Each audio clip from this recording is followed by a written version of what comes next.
շատ լավ հասկանում էինք, որ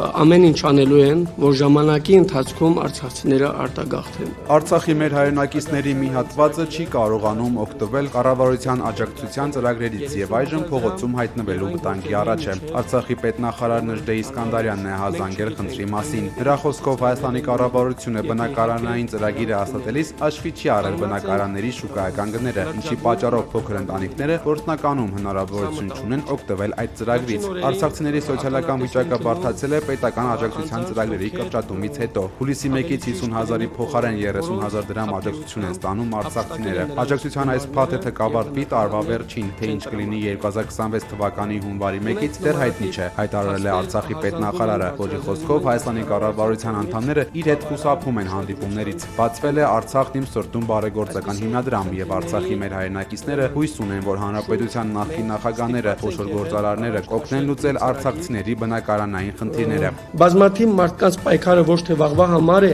այլ այսօրվա։ Եվ հենց այդ պատճառով մենք որոշեցինք կյանքի կոչել մի նախաձեռնություն, որը ծնվել է ոչ թե գաղափարից, այլ կարիքից։ Ստեղծել ենք Արցախն իմ սրտում բարեգործական հիմնադրամը, որի հիմնական նպատակը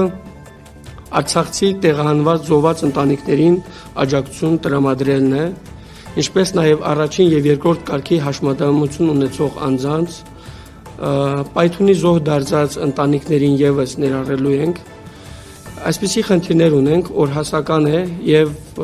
կառավարության կողմից բավարար աջակցություն ուրեմն այդ մարդկանց մասով չկա։